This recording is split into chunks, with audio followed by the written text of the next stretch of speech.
Paz, amados. Mais uma manhã nesse quadro Café com Reflexão. E antes de começarmos, gostaria de convidá-los a fazerem a inscrição de vocês, ativarem o sininho, deixarem seus likes mesmo. Para os que são inscritos, visualize a página mesmo, né? Teça seu comentário. E eu quero trazer para vocês hoje uma reflexão bíblica mesmo, em Romanos capítulo 1, versículo 16. É um texto que a maioria de nós já conhecemos, não é?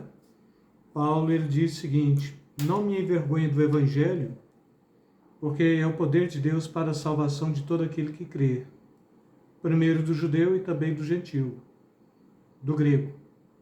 Porque nele se descobre a justiça de Deus de fé em fé, como está escrito, o justo viverá pela fé. E quando a gente para analisar o conceito do Evangelho, estou lendo um livro de Karl Barth, Carta aos Romanos, ele diz que o Evangelho fala-nos de um Deus como Ele é, e se refere a Ele e a Ele só.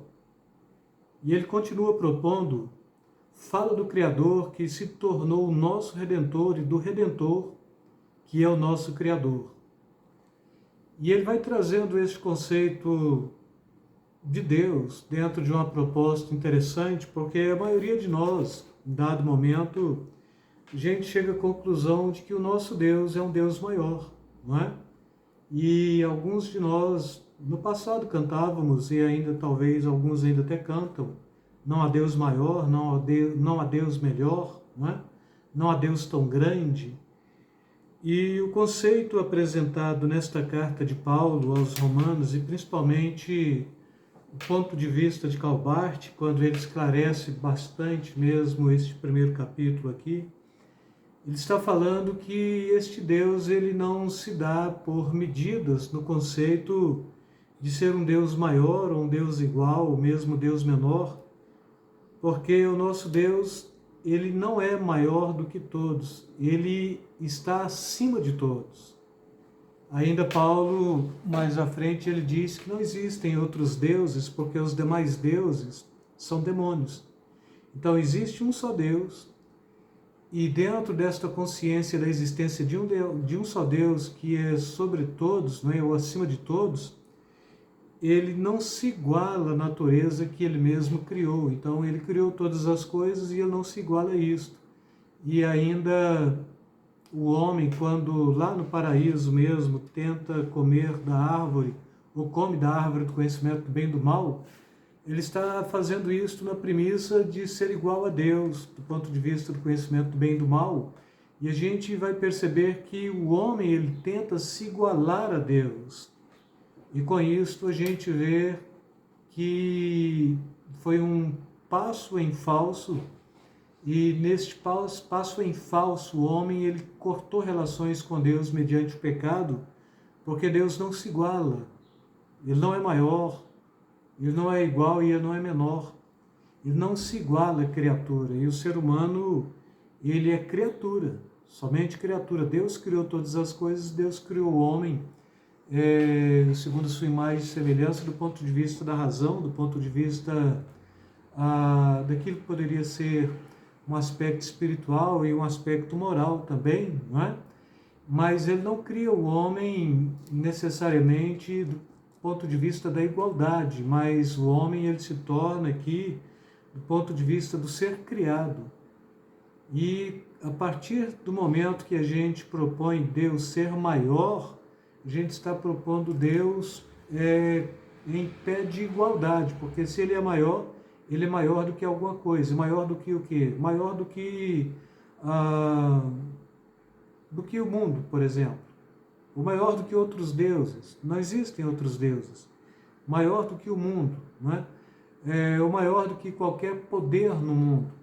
Ele está com isto se igualando ao mundo, e ele não está neste mundo ponto de vista da igualdade, mas ele está neste mundo do ponto de vista daquele que daquele que é criador, daquele que criou todas as coisas. Então tudo é obra criada das suas mãos, E a possibilidade de perceber o Evangelho é que o Evangelho é poder de Deus para a salvação de todo aquele que crer. E nesse conceito, a salvação, ela é um argumento que Deus está trazendo em Cristo Jesus para a remissão do homem, para a salvação mesmo do homem, e para tirar o homem desta condição de criatura, pequena criatura.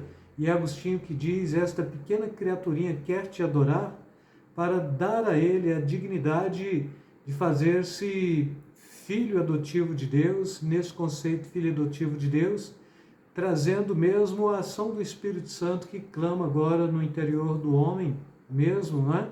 Pelo Espírito Santo, esse conceito do Abba Pai. E com isto, irmãos, Deus, ele não é maior, Deus não é igual, ele é acima de tudo e de todos. Então, se a gente para analisar o conceito do nosso Deus, o nosso Deus, ele está em uma outra dimensão. Essa dimensão das coisas criadas é uma dimensão daqui, e a dimensão de Deus é a dimensão de cima mesmo. E ele está acima de tudo e acima de todos. E quando ele se põe nesta condição, não é porque de fato Deus é arrogante, mas é porque ele é maior e porque ele criou todas as coisas. E quando ele cria todas as coisas, ele está criando segundo aquilo que lhe foi proposto mesmo. E quando ele faz o homem a priori para dominar sobre tudo, ou sobre todos os animais mesmo, e ser coroa da criação. Mas quando o homem falha, o homem, ele tem aqui esta derrapada espiritual, podemos traduzir assim, e com a queda do homem, ele acaba por perder definitivamente aquilo que ele já estava tentando alcançar, que era o ser igual a Deus. Ser igual a Deus significava propor ser de cima, não é? E não ser de baixo. E com isto, a possibilidade de o homem poder ser de cima, ela foi recriada em Cristo Jesus, na dimensão de que Cristo, ele torna-se homem, ele redime o homem, ele dá ao homem a possibilidade de poder outra vez estar em sintonia e em pleno contato com aquele que nos amou, aquele que nos redimiu, e trazendo bem este conceito aqui do próprio escritor mesmo, do próprio escritor Paulo, né, escrevendo aos Romanos, e do próprio teólogo Calbart, que é um teólogo aí que pegou a Primeira e a Segunda Guerra Mundial. Então ele está propondo justamente isso, né?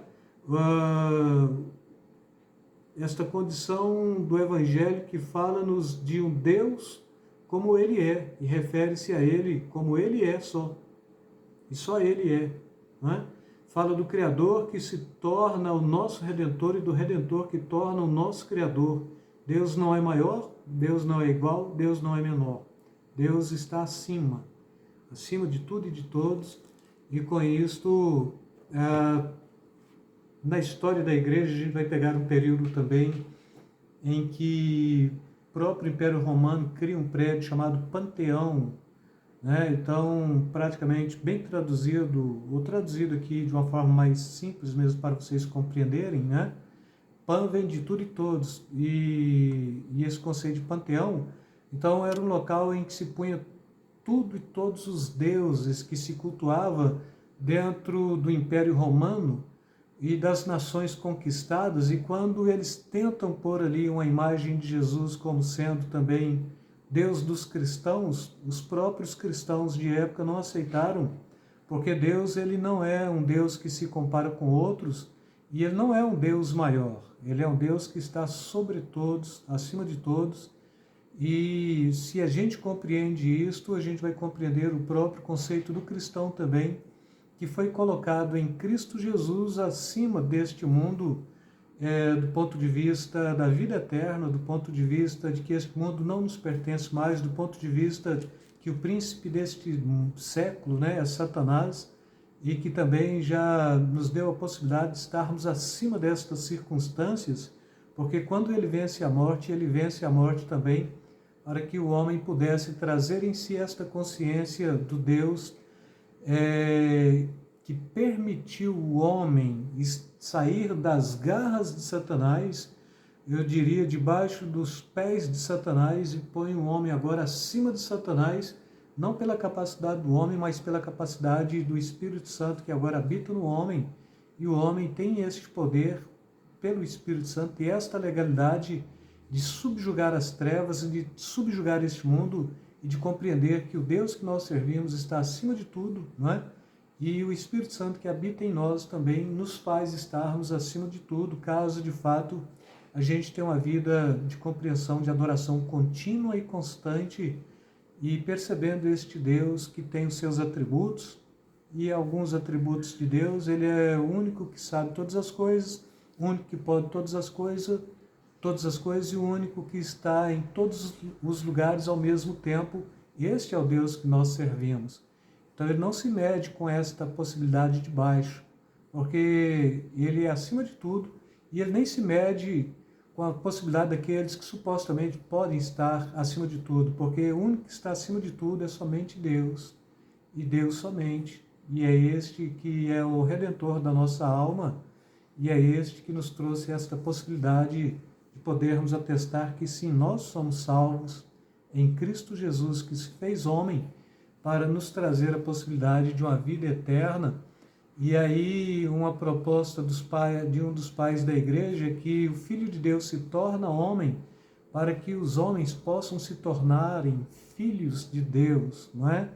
Com isto, trazendo esta dimensão de que qualquer cristão que tenha aceitado a fé cristã, de fato e de verdade, e que é discípulo, não estou falando da religião chamada cristianismo, mas da fé cristã, e da proposta de ser discípulo de Jesus, seguidor de Cristo mesmo, então em Cristo Jesus ele já está acima de tudo, acima da religião, acima de qualquer possibilidade deste mundo, porque ele foi chamado para vencer, e vencer com Cristo significa vencer também o príncipe deste século, não é?